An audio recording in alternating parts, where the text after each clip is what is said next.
എന്തുപറ്റി? ശക്തി ക്ഷയിച്ചു പോയോ? നാം പറഞ്ഞല്ലോ കുണ്ടലയ്ക്ക് സാധിക്കില്ലെന്ന്. തിരിച്ചു പോകാം. നീ ആരാണ്? മായാരൂപിയോ അതോ മന്ത്രവാദിയോ? ആരായാലും ശരി, ഈ കുണ്ടലയുടെ വഴി മുടക്കിയവൾക്ക് മരണം തന്നെയാണ് ശിക്ഷ. മരണം തന്നെയാണ് ശിക്ഷ. പക്ഷേ അതാർക്കെന്ന കാര്യത്തിൽ മാത്രമേ സംശയമുള്ളൂ. നിന്നെ വകവരുത്തി ദേശമംഗലത്തിന്റെ അതിർത്തി ഭേദിച്ച് എന്റെ ഉദ്യമം പൂർത്തിയാക്കി ഞാൻ മടങ്ങുന്നത് നിനക്ക് കാണണോ?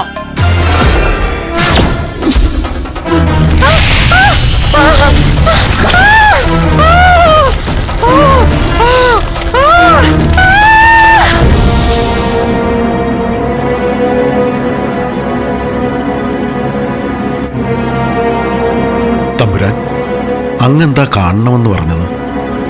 മറ്റൊന്നുമല്ല, അങ്ങ് പറഞ്ഞ പ്രകാരം ശീവേലി വിഗ്രഹം കണ്ടെടുത്തു. പൂജാവിധികളും കൃത്യമായി നടന്നു കഴിഞ്ഞു.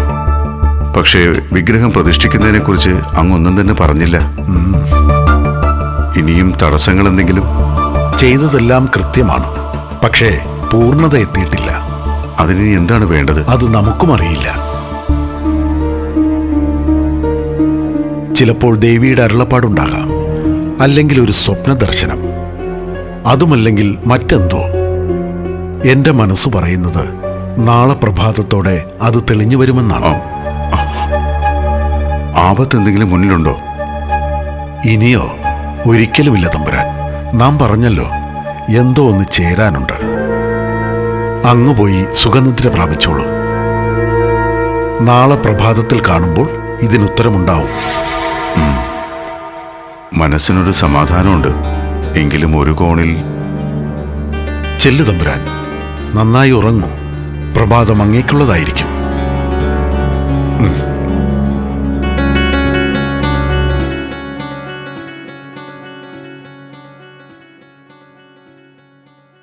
തമ്പുരാൻ നീണാൾ വാഴട്ടെ. മന്ത്രി, കൊട്ടാരത്തിന്റെ കവാടത്തിൽ എന്താ ഈ ബഹളം?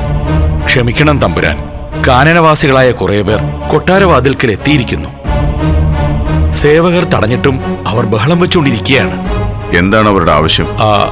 അവരുടെ കാടിനുള്ളിൽ എന്തോ ഒരു മഹാത്ഭുതം നടക്കുന്നത്രേ. അത് അങ്ങയോട് മാത്രമേ അവർ പറയുകയുള്ളൂ എന്ന്. കേട്ടില്ലേ? എന്തായിരിക്കും അങ്ങനൊരു മഹാത്ഭുതം? തമ്പുരാൻ, ആ മഹാത്ഭുതം നമ്മൾ കാത്തിരിക്കുന്ന ഉത്തരമാണ്. അങ്ങ് അവരോടൊപ്പം കാട്ടിലേക്ക് യാത്രയാകൂ. ആ അത്ഭുതം എന്താണെന്ന് നേരിട്ട് കാണാം.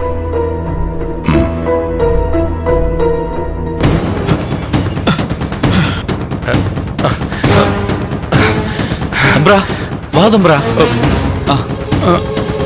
വേഗം പോയി.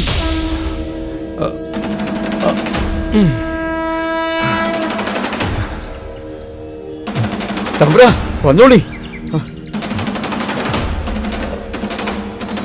വേഗം വന്നോളി. തമ്പ്ര, അതാ അത് കണ്ടോ?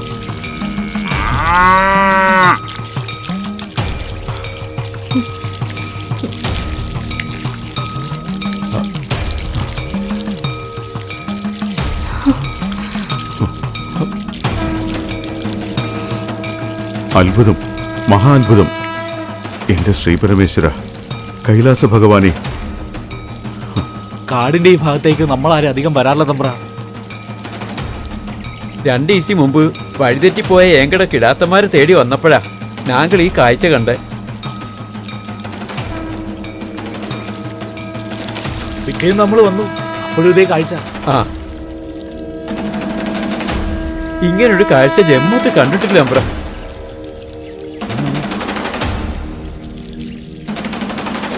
വേണ്ട തമ്പ്ര, ആൾക്കാരുടെ അനക്കം കണ്ട പശു ഓടി മറയും. ഉൾക്കാട്ടിന്നോ മറ്റോ വന്നതാ. ഈ പശുവിനെ അടിയെ മുമ്പ് കണ്ടിട്ടേയില്ല. മന്ത്രി, എത്രയും വേഗം കൊട്ടാര ജ്യോത്സ്യന്മാരെ വരുത്തി വിശദമായ ഒരു അഷ്ടമംഗല്യ പ്രശ്നം നോക്കണം. അവധൂതൻ പറഞ്ഞതുപോലെ നമ്മുടെ ദേശത്തിന്റെ വരാൻ പോകുന്ന അഭിവൃദ്ധിക്ക് ഇതൊരു നിമിത്തമാവാം. കൽപ്പന പോലെ.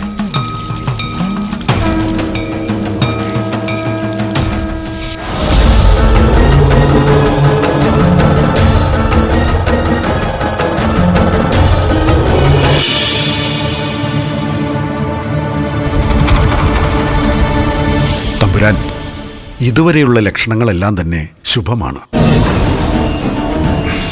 ഇനി നമുക്ക് പ്രതിഷ്ഠാകർമ്മങ്ങളിലേക്ക് കടക്കണം. ദേവി മഹാമായയെ പ്രധാന ദേവതയായി കിഴക്കോട്ട് ദർശനമായും ഭഗവാൻ പരമേശ്വരനെ ഉപദേവതയായ ഉഗ്രമൂർത്തിയായി പടിഞ്ഞാറോട്ട് ദർശനമായും പ്രതിഷ്ഠിക്കാനാണ് കൽപ്പന. വേണ്ടതെല്ലാം ചെയ്യാം, വീഴ്ചകളൊന്നും ഉണ്ടാവില്ല. ഇത്രയും ദിവ്യമായൊരു പ്രതിഷ്ഠ നടന്നു കഴിയുമ്പോൾ അത് പരിപാലിക്കാൻ ദിവ്യനായൊരു തന്ത്രി തന്നെ വേണം.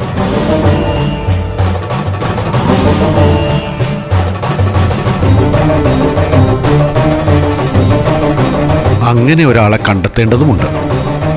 എല്ലാം അങ്ങയുടെ മനസ്സിൽ തെളിയുന്നുണ്ടല്ലോ. അതാരായിരിക്കണം?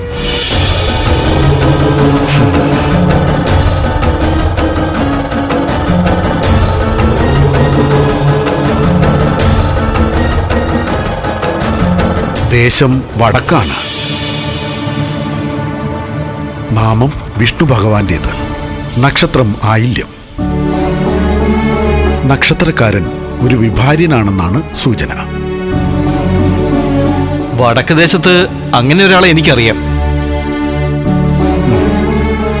ആര്യമംഗലം ദേശത്താണ്. പേര് വിഷ്ണുദത്തൻ. അവധൂതൻ പറഞ്ഞ ലക്ഷണങ്ങളെല്ലാം അദ്ദേഹത്തിനുണ്ട്. തമ്പുരാൻ, വിഷ്ണുദത്തൻ നമ്പൂതിരിയെ കൊണ്ടുവരാനുള്ള ഏർപ്പാടുകൾ ചെയ്തോളൂ. മന്ത്രിമുഖ്യ, തമ്പുരാൻ, ഇദ്ദേഹത്തെയും കൂട്ടി ആര്യമംഗലത്തേക്ക് പോണം. ആര്യമംഗലത്തെ ദേശാധിപന് നാം ഒരു കുറുമാനം തന്നുവിടാം. എത്രയും വേഗം വിഷ്ണുദത്തൻ തിരുമേനിയെ ഇവിടെ എത്തിക്കണം. കൽപ്പന പോലെ. തമ്പുരാൻ, കർമ്മങ്ങൾ അവസാനത്തോടടുക്കുന്നു.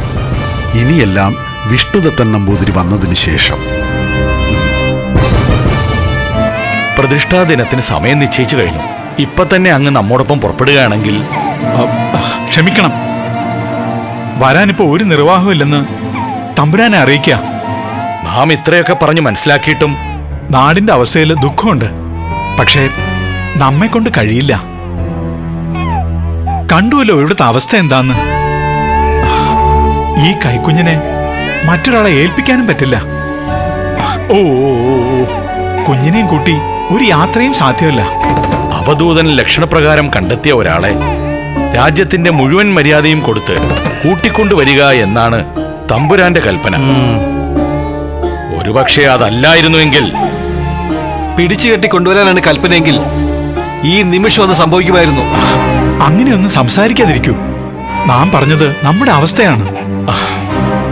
ഇത് തമ്പുരാനെ അറിയിക്കൂ. മറിച്ചെന്തെങ്കിലും ഒരു മാർഗം അവധൂതൻ തന്നെ പറഞ്ഞു തരും. ഞാനും പ്രാർത്ഥിക്കാം, ദേശമംഗലത്തിന്റെ നന്മയ്ക്ക് വേണ്ടി. അങ്ങൊന്നുകൂടി. സാധിക്കില്ല. കൂടുതൽ ചിന്തിക്കുന്നതുകൊണ്ട് ഒരു പ്രയോജനവുമില്ല. എങ്കിൽ ഞങ്ങളിപ്പോ മടങ്ങുന്നു. ഇതിന്റെ ഭവിഷ്യത്ത് അങ്ങ് അനുഭവിക്കേണ്ടി വരും.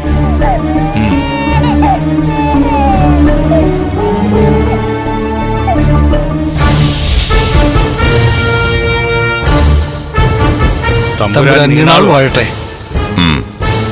എന്തായി മന്ത്രിമുഖ്യ പോയ കാര്യം? തിരുമേനിയെ കൂട്ടിക്കൊണ്ടു വന്നിട്ടുണ്ടോ? ഇല്ല തമ്പുരാൻ. ധിക്കാരിയാണ് ആ പൂജാരി. എത്ര അഭ്യർത്ഥിച്ചിട്ടും അതൊന്നും ചെവിക്കൊള്ളാൻ അയാൾ തയ്യാറായില്ല.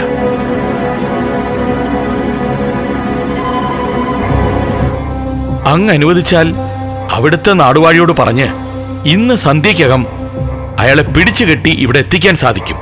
ശ്രേഷ്ഠമായൊരു കർമ്മം ചെയ്യേണ്ട ആളെ പിടിച്ചുകെട്ടിക്കൊണ്ടുവരികയോ? മാനസിക നില തെറ്റിയോ മന്ത്രിമുഖ്യന്? കൊട്ടാരത്തിലെ കുശിനിപ്പണിക്കായിട്ടോ പൂന്തോട്ടത്തിലെ കാവൽക്കാരനായോ അല്ല, ഒരു നാടിന്റെ ദേവതയെ പൂജിക്കാനാണ് അദ്ദേഹത്തെ ഇവിടേക്ക് ക്ഷണിക്കുന്നത്.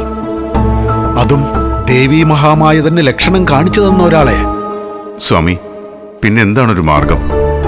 ആയുധബലമോ അംഗബലമോ അരുത്. മറ്റൊരു മാർഗം ആലോചിക്കണം.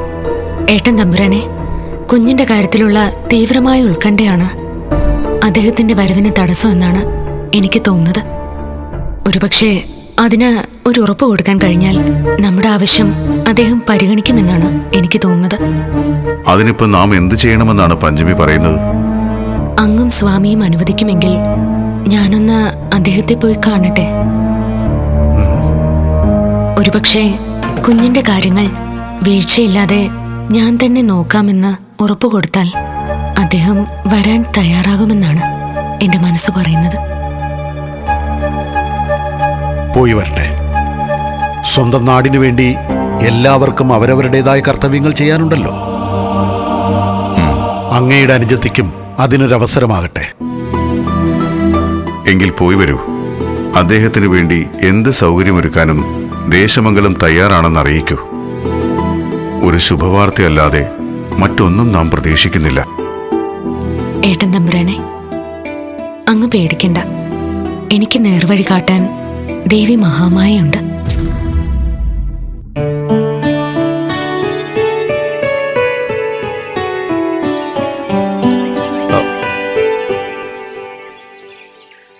തിരുമേനി, തിരുമേനി, ഇവിടെ ആരും ഇല്ലെന്ന് തോന്നുന്നു. കുഞ്ഞിന്റെ കരച്ചിൽ കേൾക്കുന്നുണ്ടല്ലോ. നിങ്ങൾ ഇവിടെ നിൽക്കൂ.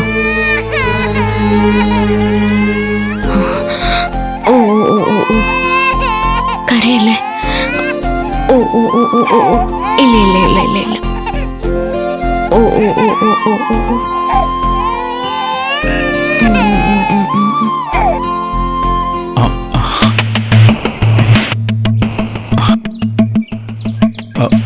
എന്താ എന്താ വീണ്ടും വന്നത്? ഇളയ തമ്പുരാട്ടി അകത്തുണ്ട്.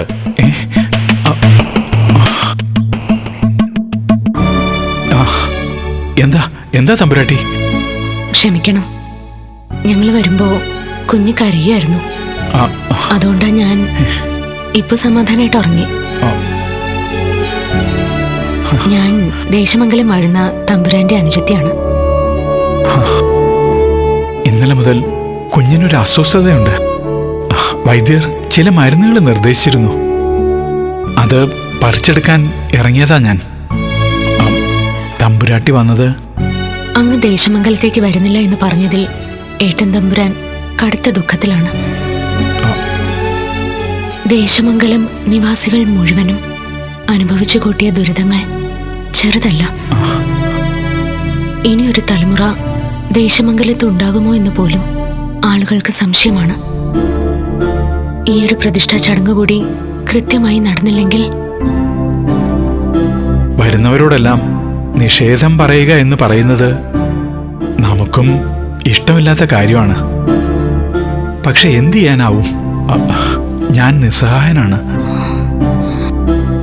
നോക്കൂ തിരുമേനി, ഞാനിപ്പോൾ വന്നിരിക്കുന്നത് എനിക്ക് വേണ്ടി കൂടിയാണ്. ഒരിക്കൽ ദേശമംഗലത്തുനിന്ന് പുറത്താക്കപ്പെടുകയും പിന്നീട് തിരിച്ചെത്തിയതുമായ ചരിത്രം എനിക്കുണ്ട്.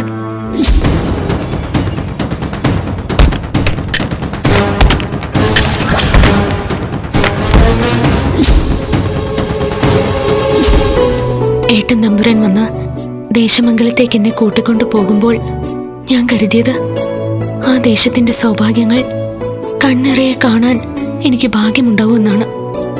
എല്ലാം അങ്ങ് ഒരാളെ ആശ്രയിച്ചാണ് ഇരിക്കുന്നത്. അങ്ങ് വരുന്നതിന് മുൻപ് അങ്ങയുടെ കുഞ്ഞ് എന്റെ നെഞ്ചോട് ഒട്ടിക്കിടക്കുമായിരുന്നു. അത്ഭുതശേഷിയൊന്നും എനിക്കില്ല.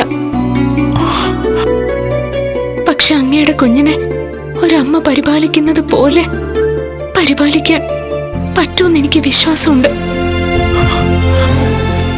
അങ്ങേക്കും അങ്ങയുടെ കുഞ്ഞിനും യാതൊരു കുറവും ദേശമംഗലത്തുണ്ടാവില്ല. വരാനുള്ള മനസ്സ് അങ്ങ് കാണിക്കണം. നരകതുല്യതയിൽ കഴിയുന്ന ഒരു ദേശത്തിന്റെ അപേക്ഷയാണ്. എന്താ തമ്പുരാട്ടി കാണിക്കുന്നത്? എഴുന്നേൽക്കൂ.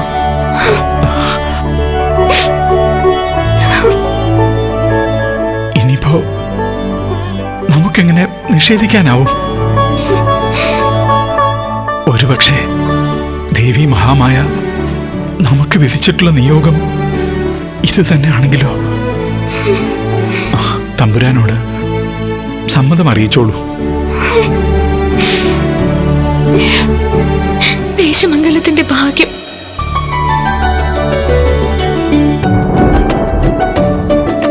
പഞ്ചമി, നീ വിജയിച്ചിരിക്കുന്നു. ഞാനല്ല ഏട്ടാ, നമ്മുടെ നാടും നാടിന്റെ അധിപനായ ഏട്ടൻ തമ്പുരാനുമാണ് വിജയിച്ചത്. സ്വാമി, ഇനി പ്രതിഷ്ഠാ ദിനത്തിന് കാത്തിരിപ്പുണ്ടോ? ഇല്ല. തമ്പുരാൻ പ്രതിഷ്ഠാ ദിനത്തിന് വേണ്ട എല്ലാ ഏർപ്പാടുകളും ചെയ്തോളൂ. വന്നെത്തുന്ന പൂജാരിയെ സ്വീകരിക്കാനുള്ള ഏർപ്പാടുകളും. അങ്ങയുടെ ഈ തീരുമാനം മതി. ദേശമംഗലത്തിന് ഉത്സവത്തിന്റെ നാളുകളായി. മന്ത്രിമുഖ്യ, തമ്പുരാൻ, പ്രജകൾക്ക് എല്ലാവർക്കും അറിയിപ്പ് കൊടുക്കുക. എല്ലാവരുടെയും മനമൊന്ന് തണുക്കട്ടെ. കൽപ്പന പോലെ. തടസ്സങ്ങൾ ഓരോന്ന് വന്നപ്പോഴും വല്ലാതെ വിഷമിച്ചു. പക്ഷേ അങ്ങയുടെ മുഖത്തെ ചിരിയായിരുന്നു ഏറ്റവും വലിയ ആശ്വാസം. ദേശമംഗലം എന്നും അങ്ങയോട് കടപ്പെട്ടിരിക്കും. ഇതൊന്നും നമ്മുടെ കഴിവല്ല തമ്പുരാൻ. ഈശ്വരൻ കൽപ്പിക്കുന്നു, നാം അനുസരിക്കുന്നു.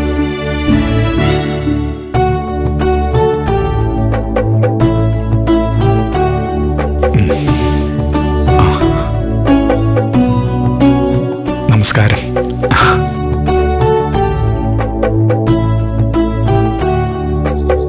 ദേശമംഗലത്തിന്റെ മണ്ണിലേക്ക് അങ്ങേക്ക് സ്വാഗതം. ഇങ്ങോട്ട് വരാൻ ചില തടസ്സങ്ങൾ നാം പറഞ്ഞിരുന്നു. അത് ഒരു തെറ്റായിട്ട് കാണരുത്. ഒരിക്കലുമില്ല. തടസ്സങ്ങൾ അനുസൂതം വന്നുകൊണ്ടിരിക്കുകയാണ്. അതിനിടയിൽ അങ്ങയുടെ ഒരു വാക്ക് ഒരു കാരണവശാലും വേദനിപ്പിച്ചില്ല. മാത്രമല്ല, കുഞ്ഞിന്റെ കാര്യമാണല്ലോ അങ്ങ് പറഞ്ഞത്. ഞാൻ പറഞ്ഞല്ലോ, എനിക്കെന്റെ കുഞ്ഞിനെ പരിപാലിക്കാൻ ക്ഷേത്രത്തോട് ചേർന്ന് തന്നെ ഒരു സ്ഥലം വേണം. എല്ലാം തയ്യാറാണ്. അങ്ങേക്കും കുഞ്ഞിനും ദേശമംഗലത്ത് ഒരു കുറവും വരില്ല. കുഞ്ഞിനെങ്ങ് തന്നോളൂ, ഞാൻ എടുത്തോളാം. തന്നോളൂ തിരുമേനി.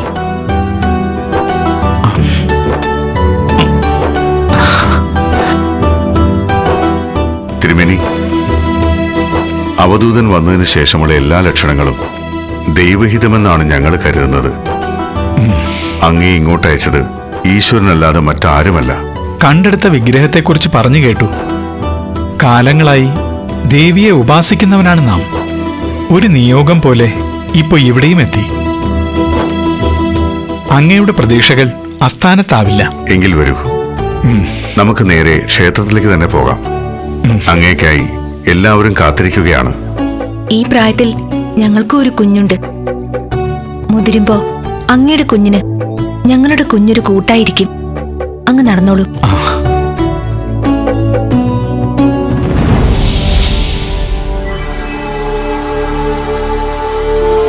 ശിവശങ്കരൻ തമ്പുരാൻ, എനിക്കൊരു സംശയം. എന്താ അത്? ശിവലിംഗം കൊണ്ടുവന്നിരിക്കുന്നത് കാട്ടിൽ നിന്നല്ലേ? ഇത്രയും കാലം ആരാധിച്ചിരുന്ന വിഗ്രഹത്തിൽ ആരാധന നടത്താനുള്ള അവകാശം വേണമെന്ന് കാനനവാസികൾ ആരെങ്കിലും പറഞ്ഞാലോ? ഏയ്, എന്തായി പറയണേ? ഇത്രയും കാലം അവർ ആരാധന നടത്തി എന്ന് പറയുന്നത് തന്നെ തെറ്റാണ്. ഇപ്പോ തിരുത്താൻ ദയവായിട്ട് തന്നെ ഒരു അവസരം ഉണ്ടാക്കിയിരിക്കണു.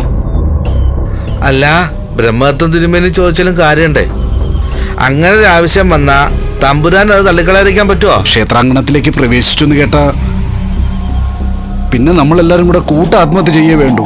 പിന്നെ ബ്രാഹ്മണ ശ്രേഷ്ഠന്മാർ എന്ന് പറഞ്ഞ് നിങ്ങൾ പിന്നെ എന്തിനായിരിക്കുന്നത്? ഒരു കാരണവശാലും അത് അംഗീകരിക്കാൻ പാടില്ല. ആ തീരുമാനത്തിൽ തന്നെ ഉറച്ചു നിന്നോളൂ. ഞാൻ നിങ്ങളുടെ കൂടെ ഉണ്ട്.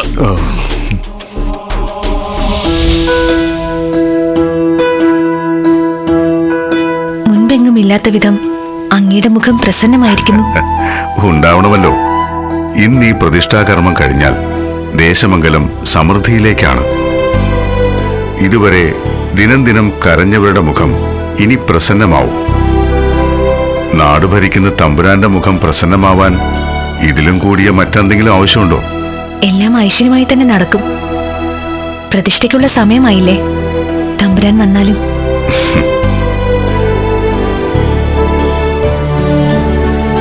തമ്പുരാൻ, ശുദ്ധികലശ കർമ്മങ്ങൾ പൂർണ്ണമായിരിക്കുന്നു. ഇനി പ്രതിഷ്ഠാ ചടങ്ങിനുള്ള സമയമായി. പ്രതിഷ്ഠ കഴിഞ്ഞ് 11 ദിവസം നീണ്ടു നിൽക്കുന്ന അഖണ്ഡ പൂജയുണ്ട്. 11ാം ദിവസം ദേവീ വിഗ്രഹത്തിലെ എല്ലാ അർച്ചനകൾക്കും ശേഷം പാലഭിഷേകം നടന്നു കഴിയുമ്പോൾ ദേവീ മഹാമായിയുടെ സാന്നിധ്യമുണ്ടാവും ഈ ദേശമംഗലത്ത് പൂർണ്ണമായും. തമ്പുരാൻ പ്രതിഷ്ഠാ ചടങ്ങിന് അനുമതി കൊടുത്താലും. തിരുമേനി, എന്നാൽ അമാന്തിക്കേണ്ട. മുഹൂർത്തമാണല്ലോ പ്രധാനം. അമ്മേ ഭഗവതി. प्रथमं शैलपुत्री च द्वितीयं ब्रह्मचारिणी तृतीयं चन्द्रघण्टेति कूष्माण्डेति चतुर्थकम् पञ्चमं स्कन्दमातेति षष्ठं कात्यायनीति च सप्तमं कालरात्रीति महागौरीति चाष्टमं नवमं सिद्धिदात्री च नवदुर्गाः प्रकीर्तिता उक्तान्यतानि नामानि ब्रह्माणैव महात्मना अग्निना दह्यमानस्तु शत्रुमध्ये गतोरणे विषमे दुर्गमे चैव. തേജുണ്ടാ, കാട്ടി കണ്ട പെരുമാളിനെ തമ്പ്രാന്റെ ആൾക്കാർ കൊണ്ടുപോയി. അപ്പൊ അത് വയ്ക്കുന്ന കോവിലിൽ നമുക്ക് പോവാൻ പറ്റുമോ? നമുക്ക് കോവില് പറഞ്ഞിട്ടുണ്ടാ, പിന്നെ എങ്ങനെയാ പോണത്? ശുഗനും അഴകിയും നമ്മുടെ കൂട്ടത്തിലല്ലായിരുന്നാ? ഓം വെച്ച് പൂജിച്ച ദൈവങ്ങളല്ലേ, നമുക്കല്ലേ അവകാശം. അപ്പം പറഞ്ഞത് ശരിയാ, പക്ഷെ നമുക്ക് തമ്പ്രാനോട് ചോദിച്ചു നോക്കിയാലാ? വേണ്ട വേണ്ട, ഒരു കൊന്നുകളയും. അതൊന്നുമില്ല, തമ്പ്രാൻ നല്ല ആളാ, നമുക്ക് ചോദിച്ചു നോക്കാം. തമ്പ്രാൻ സമ്മതിക്കുന്ന തന്നെയാണ് നമുക്ക് തോന്നുന്നത്. തമ്പ്രാൻ കോവിലിൽ പോകാൻ സമ്മതിച്ചാ നമ്മള് ഓരെ പോലെ ആവും. പിന്നെ പയ്യെ പയ്യെ കാട് വിട്ട് നാട്ടിലേക്ക് പോവാം. അവിടെ കഴിയാൻ എന്ത് രസമായിരിക്കും. നമുക്ക് എന്തായാലും തമ്പ്രാനോട് പോയി ചോദിക്കാം. ഇങ്ങനൊരു കാര്യം ഉന്നയിക്കാൻ അവർക്ക് എങ്ങനെ ധൈര്യം വന്നുന്നാ അടിയന് അത്ഭുതം. അഹങ്കാരം തന്നെ, അല്ലാതെ എന്താ പറയാ. ആപത്തൊഴിഞ്ഞ് ദേശമംഗലം ഒന്ന് ആശ്വസിക്കാൻ തുടങ്ങിയിരിക്കണു. അപ്പൊ ദേ വരണു അമ്പലത്തിന്റെ അവകാശം വേണമെന്നും പറഞ്ഞ ഒരു കൂട്ടര്. ഇത്രയും കാലം ശിവലിംഗത്തിനെ ആരാധിച്ചു എന്ന് കുറ്റം ചുമത്തുക. ദൈവത്തിനെ തൊടാൻ അർഹതയില്ലാത്തവർ ദൈവത്തിനെ തൊട്ടു എന്നതിന് ആ രണ്ട് കൈകളും വെട്ടിയരിയുക. അവർ പാവങ്ങളാണ്. ഇത്രയും കാലം അവർ ആരാധിച്ചിരുന്ന വിഗ്രഹം ഒരർത്ഥത്തിൽ നമ്മൾ പിടിച്ചെടുത്ത് കൊണ്ടുവരികയായിരുന്നല്ലോ. അവരും ആരാധിക്കാൻ അനുവാദം ചോദിച്ചു വന്നേ ഉള്ളൂ. ചോദിക്കുന്നത് തമ്പുരാനോടല്ലേ? അത് മനസ്സിലാക്കണ്ടേ ഇവറ്റകള്? നാടുവാഴി തമ്പുരാനേക്കാൾ കൂടുതൽ പദവിയുണ്ടോ ഇവറ്റകൾക്ക്? തമ്പുരാൻ എല്ലാവരുടെയും ഒരു ആശങ്കയായിട്ട് മാറിയിരിക്കുക. ഉറച്ച ഒരു തീരുമാനം അങ്ങ് ഈ കാര്യത്തിൽ പ്രഖ്യാപിക്കാത്തിടത്തോളം കാലം ഇതൊരു ആശങ്കയായിട്ട് തന്നെ നിലനിൽക്കും.